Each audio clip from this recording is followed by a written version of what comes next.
a story of betrayal, integrity, and divine favor.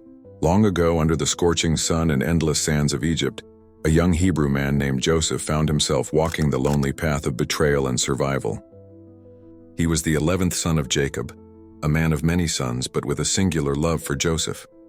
Joseph was different. He was a dreamer, a boy clothed in a coat of many colors and wrapped in the favor of his father and, more importantly, of God. But dreams come at a price. One fateful day, his brothers, burning with jealousy, threw him into a pit, then sold him to Ishmaelite traders for silver. In chains, Joseph was dragged away from Canaan and sold once again in a foreign land, Egypt. But this is not just the story of pain. This is the story of how pain carved out purpose. Joseph was purchased by Potiphar, a captain of Pharaoh's royal guard. It was a position of prestige, and Potiphar was no ordinary man. He lived in a fine house guarded by soldiers and adorned with wealth. But in this house, Joseph, the foreign slave, began to rise. Potiphar quickly noticed something unusual about Joseph. Everything he touched prospered. Crops grew, servants obeyed better, businesses flourished, and the household ran smoother. There was something divine about Joseph, and so Potiphar entrusted him with everything. The young Hebrew slave became master over his master's house except for one thing. "You may touch everything, but not my wife." And then came the test. Potiphar's wife was a woman of beauty and pride. She was used to getting what she wanted, and what she wanted now was Joseph. Joseph, with his broad shoulders and sun-kissed skin, walked with grace and strength. He was young, handsome, and noble in ways she had not seen before, even among the Egyptians. Day after day, her desire turned into obsession. At first it was glances, then smiles. Then came the day when she said it boldly, "Come lie with me." Joseph's heart pounded, but he didn't entertain it, not even for a second. He looked at her not in judgment, but in sorrow. "My master has trusted me with everything in this house, and you, his wife, are not mine to touch. How then can I do this great wickedness and sin against God?" He walked away. But temptation didn't. She tried again and again. Every day she lured him with beauty, perfume, seductive words, soft laughter, and loneliness. But Joseph never wavered. He worked harder. He avoided her. He refused to be alone with her. And then one afternoon it happened. Joseph entered the house to do his work. The air was still. The corridors were empty. The servants had all been dismissed. She was waiting. Before he could speak, she grabbed him by the cloak and whispered one last time, "Lie with me." This time she wouldn't let go. Joseph's heart pounded. He didn't reason. He didn't argue. He ran. He tore himself away, leaving his cloak in her hands and fleeing from sin as though fleeing from death.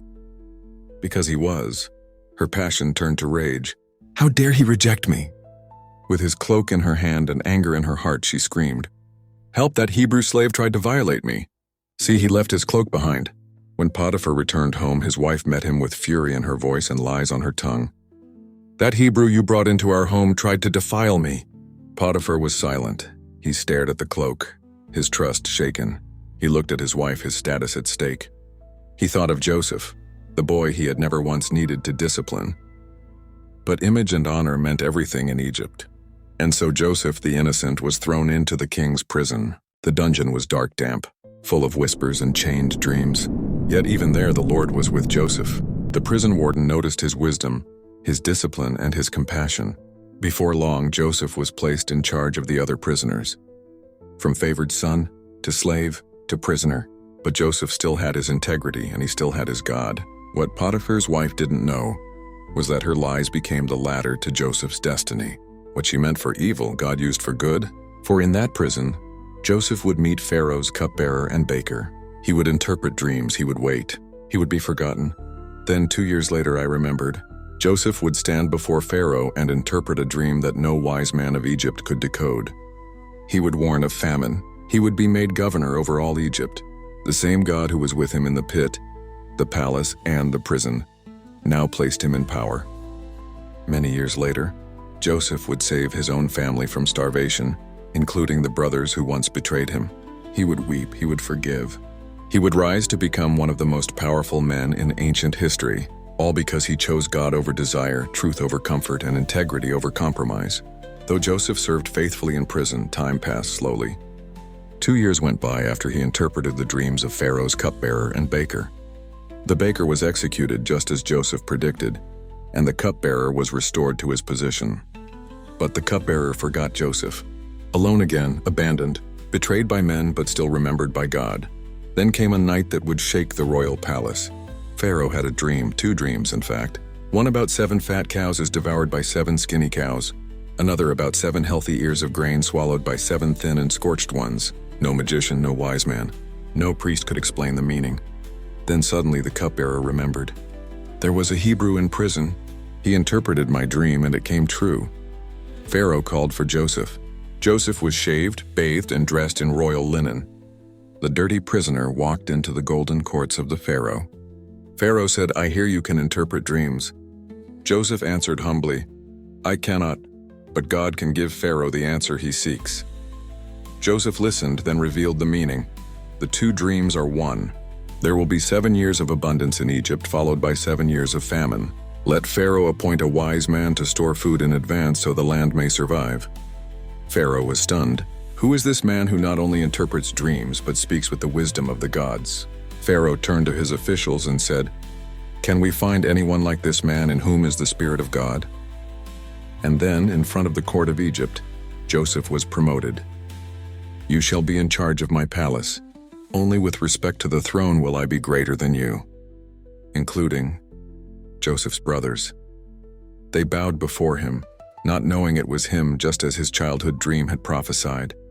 He tested them, he wept in secret, and then at last he revealed himself. "I am Joseph, your brother, whom you sold into Egypt. But do not be afraid. What you meant for evil, God meant for good, to save many lives."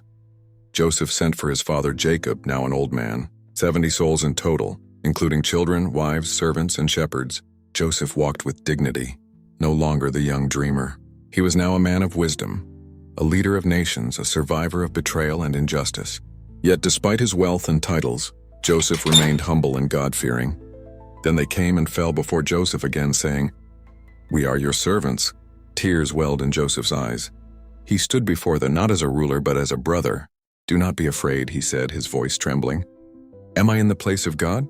You meant evil against me, but God meant it for good, to bring about the saving of many lives." He embraced them, no bitterness, no revenge, just forgiveness. Joseph lived 110 years. He saw his children and his children's children. His legacy echoed not in pyramids or monuments, but in character, humility, and faith. As he neared death, he gathered the children of Israel and said, "God will surely come to your aid and bring you out of this land to the land he promised to Abraham, Isaac, and Jacob." And with his final breath, Joseph made them swear, "When that day comes, I carry my bones from here. I do not belong in Egypt. My home is with God's promise." Centuries passed. A new Pharaoh rose who did not know Joseph. The Israelites grew in number and were eventually enslaved. But the memory of Joseph lived on.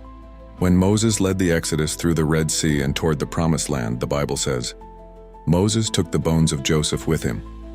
Exodus 13:19. Even in death, Joseph led his people forward. Joseph's story teaches us, you can be falsely accused and still be a vessel of truth. You can go from pit to palace if you remain faithful. You can forgive those who tried to bury you because they only planted you.